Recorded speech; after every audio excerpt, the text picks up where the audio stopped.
everyone, and welcome to part 2 of this production rundown. I'm Ben from DVB, obviously. So in the last episode, I was taking you through the basics of building a beat. Well, not the basics, but sort of what we do to build a beat.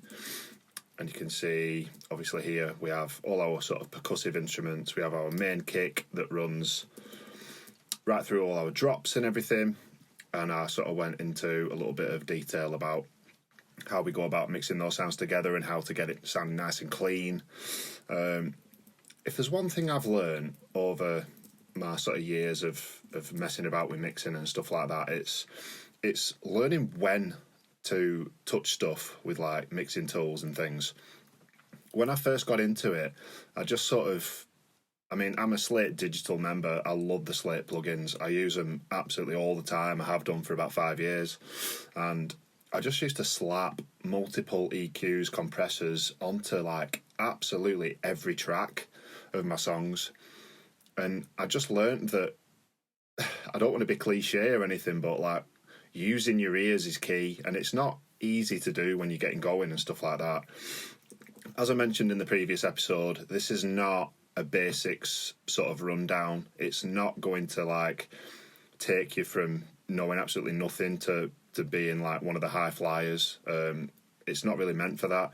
It's basically an explanation of how we do things, and it's more for the like sort of intermediate to advanced producers, maybe to pick up tips and tricks that we do. And it's always nice to have a fresh perspective on it as well. So we're going to get into some instruments now. We're going to start with the bass. Obviously, a big sort of thing in EDM music is having a really, really powerful, punchy bass that cuts through that mix. It sort of drives that bottom end along. So, the way we go about bass is layers. Back in the early days, my bass was... a lot of you that have followed my stuff for a long time will know that sort of signature bass that I had. It was basically a mixture of different sort of donk samples that I experimented with putting together. And I ended up with this bass that sounded quite unique, to be quite honest. I hadn't heard anything like it at the time. And I basically smashed it on everything. That's all changed. So what I do now is I typically have 3 layers to my bass. Not all the time. Sometimes if I'm really happy with a sample as it is, I will use just like a donk sample, cut all the bass out of there and layer my own sub. In this case, I've got 4 layers to the bass going on for different reasons and stuff. And then I've got like some fill parts here that you can see on the screen there. So I guess we'll do exactly what we did with episode 1. I'll take you through each channel. I'm holding nothing back, by the way. I said to myself, when I started this, I was going to show different bits that I was happy to show and then hold back all like my little tips and tricks and stuff like that. I'm not going to do that. I'm going to show you everything because what's the point of this if I don't? Sort of thing. And the way I do stuff, you will do it differently. You might pick up stuff from this. Basically, everyone has their way of doing stuff, and not one way is the right way to do it. It's just the final product that really counts. It definitely does.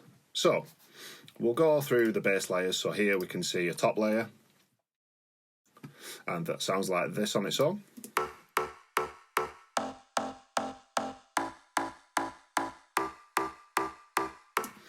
So that's really kind of clicky sounding. It's got a fifth on top of it, which means it's like an organ sort of sound, like your classic sort of M1 organ type thing. It's got a fifth note on top of it, and it just adds an extra sort of harmonic on there to the bass. I can show you what the MIDI looks like just there.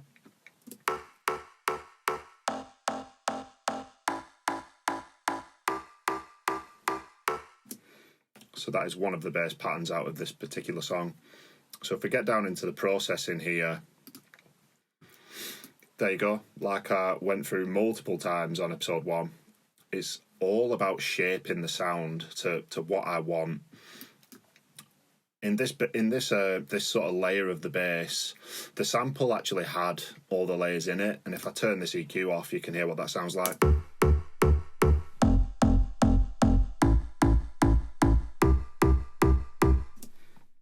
So, you know, it's not bad sounding. It's definitely not the best sub quality to it.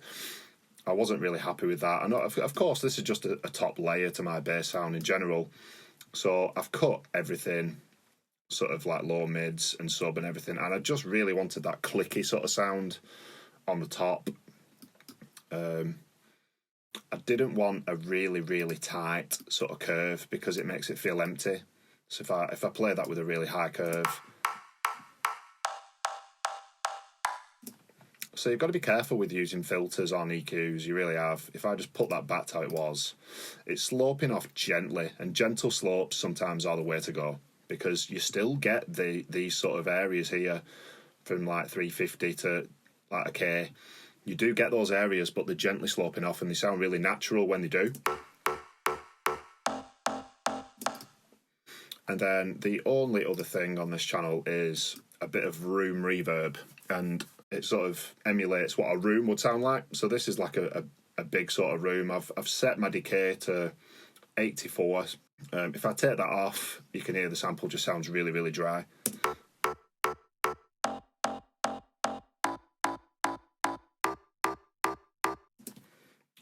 And I feel like some producers tend to have this thing where they don't apply like reverbs in a certain way. Like a room reverb really isn't like a long tail. It's not making it sound like you stood in a cave.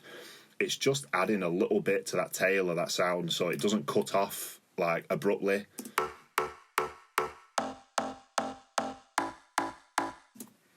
And that's what I use room reverbs for. It's like small samples that just need a little bit of a tail. And yeah, there we go. So that's the top layer to the bass in the song. Then we've got our mid. Get your donk helmets on. This is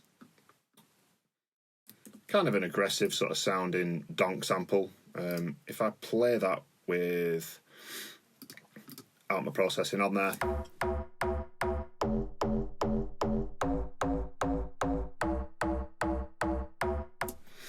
so it's a really throaty sort of sounding donk. Again, what I've done is I've taken out just the really, really sort of low stuff. I still want the character of this donk at about 100 hertz, and it's sloping down there sort of into the sub range. So there is still a little bit of quality there. But what I always do is add my own sub, and I'll show you that in just a second. And then the only other thing on here is an auto filter. I don't even know if this is being used or not. Basically, Dom started this song, and he won't mind me saying this, he's a little bit messy with his projects. Like, he'll leave stuff all over the show for me to discover. And then the first sort of like half an hour of me opening one of Dom's projects that he started is just clearing out like stuff that he's just put in there for like a weird reason, or he'll try stuff. And then when it doesn't work, he won't delete the plugin or anything, he'll just keep it on. Which is not a dig at Dom at all.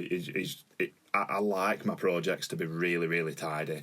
That's why everything's colour coordinated and stuff like that. That is the donk sample.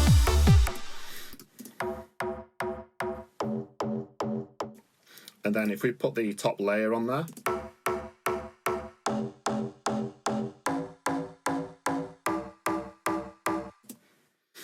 so you can hear it's got a lot of harmonics now. It's sounding a lot fatter than if it was just on its own. And the sort of final ingredient really is, of course, the sub. So, I mean, this isn't going to matter if you're not on Logic anyway, but this is the plugin that I use for my sub. It's just a Logic standard plugin. You can find a decent sub in almost any half-decent synthesizer. This is just one that I found early on, and I was like, wow, that sounds really good. It's got a really, really clean low end. So I use it. And the sub on its own sounds like this.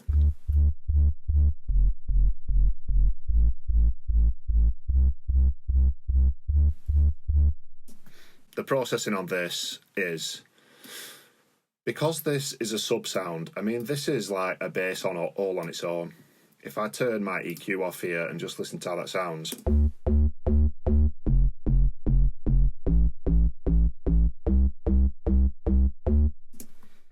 Again, sort of like an attacky sort of like almost house bass type thing.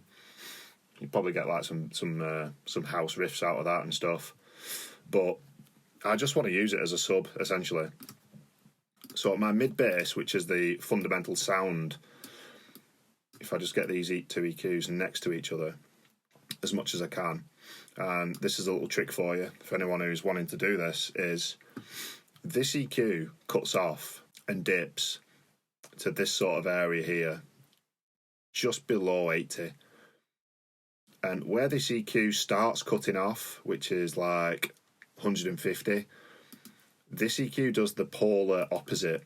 And I try and do this as much as I can. Where this one finishes, this one takes over. So this is the sub. It's playing everything below 150. And the mid bass is curving off at the opposite, so the two bits sort of connect together, so there's no frequencies missing from that range. It's almost like a crossfade, if you will, between the two parts. So we can now play the sub. In fact, I'll just show you what the mix rack is doing there. If I turn what I've done off here, and I'll explain in a second, if we just listen to the pure bass on its own, this is the sub bass with my filter on it.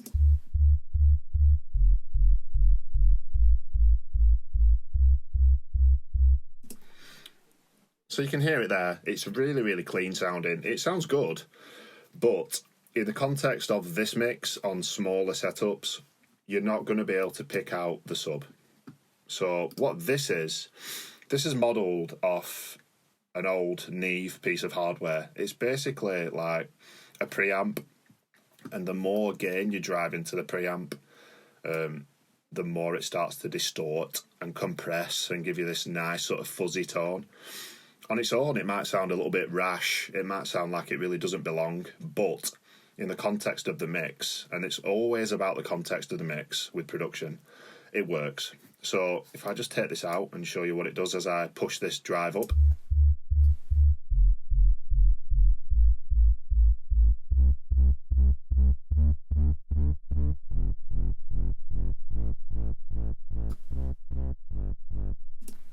So there you go. That was way too much. I was just doing it for the sake of showing you. What I like to do is exactly that. I'll start with the control, play the sound, and then bring the control up ever so slightly until I feel like, bang, that's where I want it. So if we just do that one more time.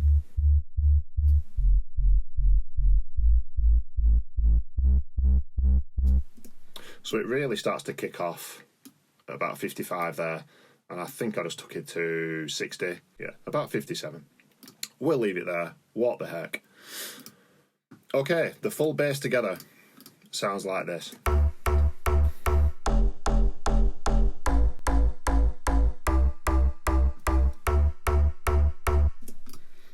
The processing on all these channels together, so this one up to this one, all these channels are being controlled by this one channel, this one master sort of channel. It's a bus, and they are all being affected together as one, and it's just a compressor. You should recognise this from episode 1. It's for control, essentially. So again, I've left it on the slowest attack, fastest release. There's no makeup gain going on, and I'm compressing at a 3.5 ratio just there. And if we watch the needle,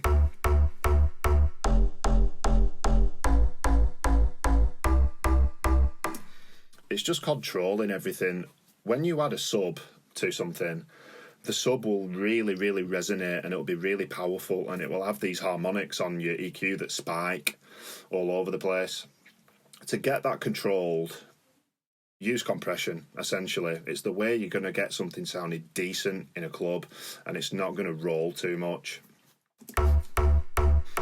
So it's taking off almost 3 dB of gain reduction there, on a ratio of 3.5. So there we go. In the context with the kick, let's just add that in and see what happens.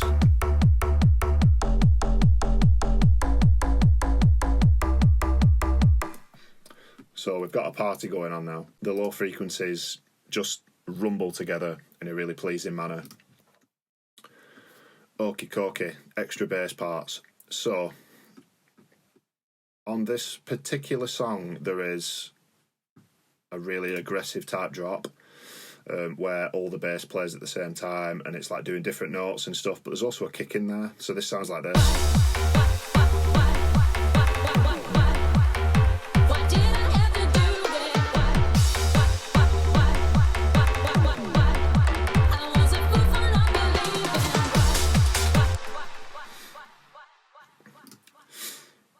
Okay, the problem with that is, obviously on this sub, there is nothing being sidechained, it's just full on all the way through.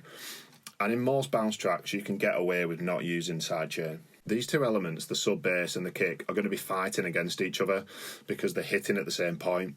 So what sidechain does, it dips out the bass for the second the kick comes in, and then after that, it will release it again so it can play. So with the sub sidechain, I'll just show you what the compressor looks like while that's in.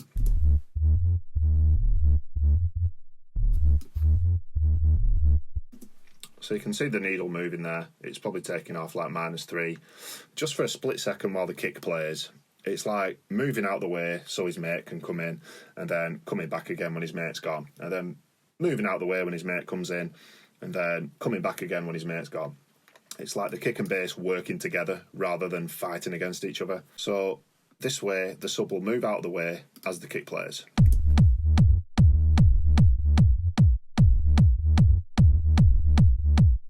And it sounds a bit weird, to be honest. I mean, with that fuzz on in it and everything, the sub, but in the context of the full mix, it sounds great.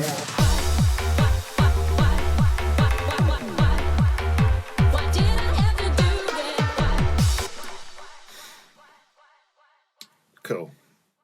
Then there is this fill that I created. It's a reverse, so what I've done here is played, and I can see where I've cut it here. If you just look here, what I've done is made a sample out of the layers of the bass, bounced it on its own, and then added a wacky sort of reverb to it, a wacky delay, and then reverse that sample, and you end up with this. So, sounds a bit weird, doesn't it? It's just an intro, basically, and it just introduces the bass in sort of a weird way. I love experimenting with stuff sometimes, and it's something I've done for quite a while. But with the bass, it sounds like this.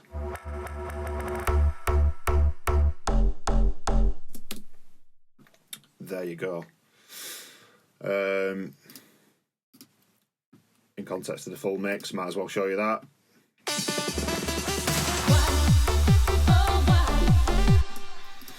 Whereas without it, it sounds just a little bit empty.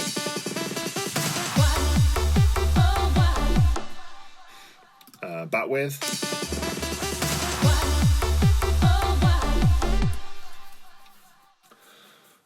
In fact, I can show you what this sample sounds like when it's not reversed, so you can get like an idea of what I did. There you go. Russian donk time. So this donk drop, if we just mute the sidechain, the sub, sorry, and listen to that.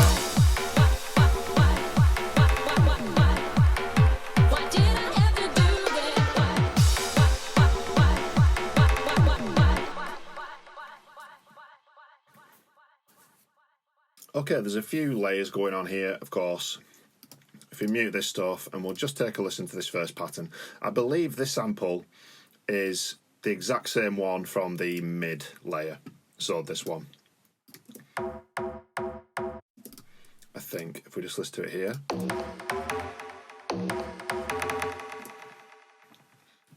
So it is the same sample. I think it's just been affected slightly differently. There's quite a bit of processing on here that I'll take you through in just a second. So the pattern looks like this, if you want to have a quick look.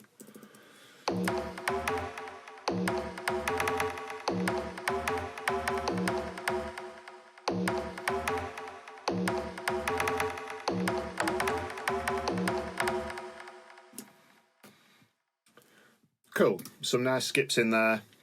that sort of Pidgeot and Pox sort of sound, I was a big fan of that back in the day.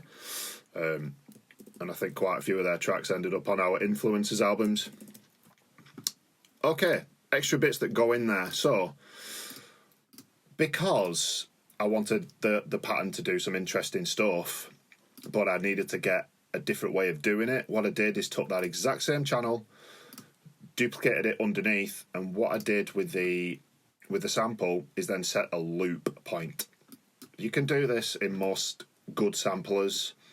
I mean, again, you'll have to figure out how you do it in your chosen DAW.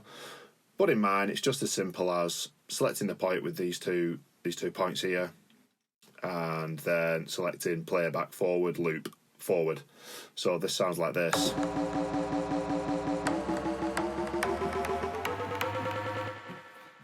So it plays this sample from the beginning here, and then when it hits this part, it just keeps replaying and replaying and replaying that part.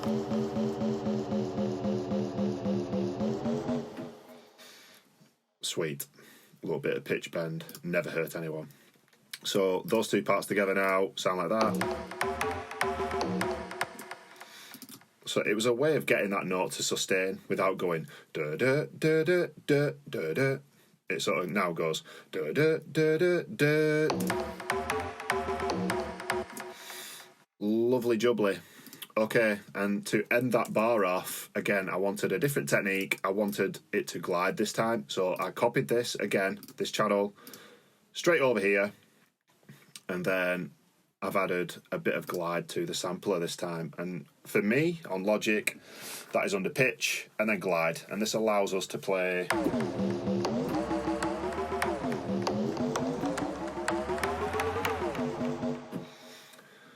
sounds that glide to the next note, essentially. So the glide point, the original note where I wanted it to glide from is here, and then this is the note it ends up at, and then the length of the note is the length of the glide. Nice and simple. So that glide sounds like this on its own. Oh, don't know why I didn't do it then. Let's try it with everything in, see if that works.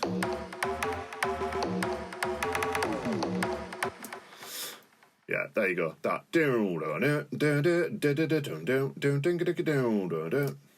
Just a nice bit of trickery. Sounds pleasing, or at least I think it does.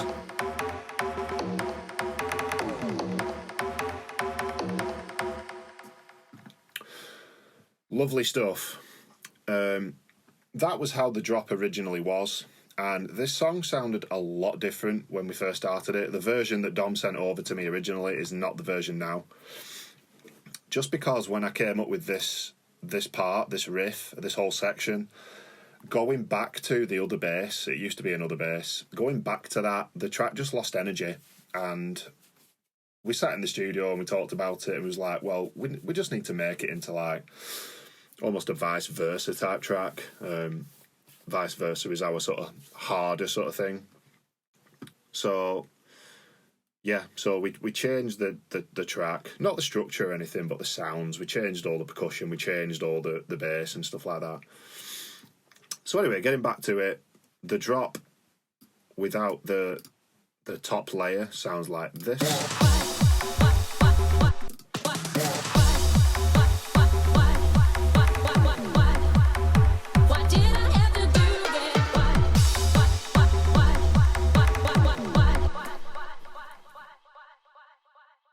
Which has a vibe, but I just felt it was missing something. I just thought it was missing a quality to it, so I brought in this top layer, which sounds like this.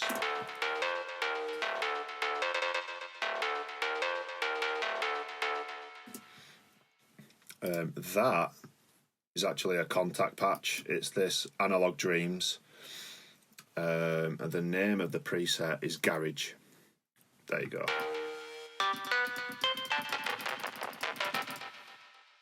Kind of weird sounding. The way I've processed this thing is, again, just the channel EQ. Standard for me to get rid of everything below and have sort of mould the sound that I want. Without that on, it sounds like this.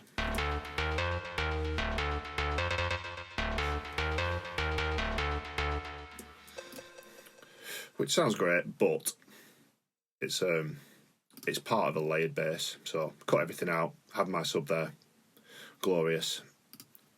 The only other thing on there is this thing called MOTT. This is just Slate's version of the classic OTT sound. That's all it is. It does the exact same thing. It sounds the exact same, or at least I think it does. It's just OTT basically. So if you have that, you can achieve these results. So the amount is set to 71.6%. I've not touched any of these controls.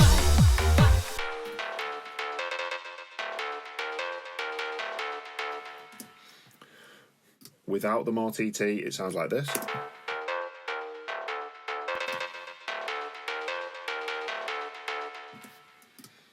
So you can hear it's just crushing it a little bit. It's giving it that high-end sort of flavour without even touching an EQ, which is brilliant.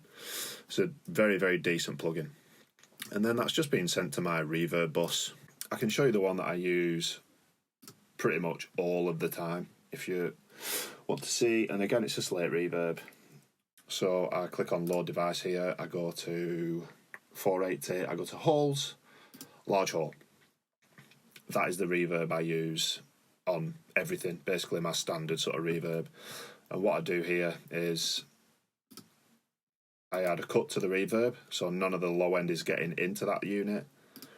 And then I'll take it out here on the EQ, I'll push a little bit of width up there, and 25% chorus. That's what I do for every track, and then I'll just bust stuff out. I don't tend to put reverbs a lot of the time on individual channels. I just tend to have one reverb that I send to, and then if other channels need like a different reverb, I'll put them on there. But you can see there we've got quite a lot of buses that I'll bus to. I mean, some of these haven't been used for this project, but I usually have like a quarter delay, or delay as Dom called it, an eighth delay, an eighth dotted, got a high pass filter that I can send stuff to. Yeah, a reverb.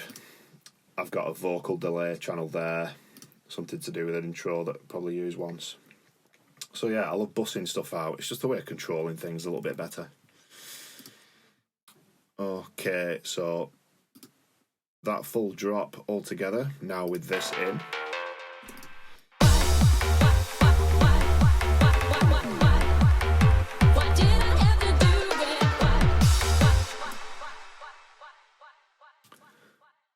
And the last thing is to show you how the Russian donk layers were affected. So this is the 4 layers together that first of all come into this EQ.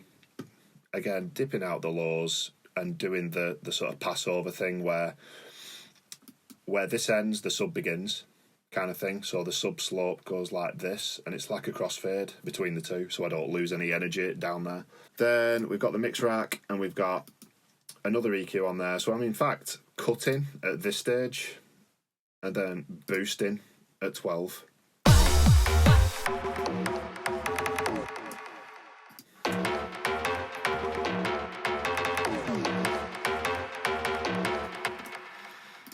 So I'm adding back in. I suppose the whole point of that is frequencies that are a little bit harsh, and I tend to do this a lot of the time, is where I'll dip out stuff that I think sounds really harsh, and then because I've dipped that out, I'll re-add it back in with a smoother sort of nice sounding EQ. This is a really, really great sounding EQ. It's really, really smooth, and it just gives a smoother high end than the samples originally had. Nice little trick for you there, I suppose. Back into the MOTT. Without that on, we've got this. With it back on.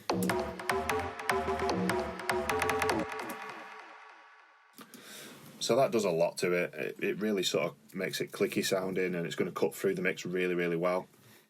We will leave it there for now. Thanks for watching.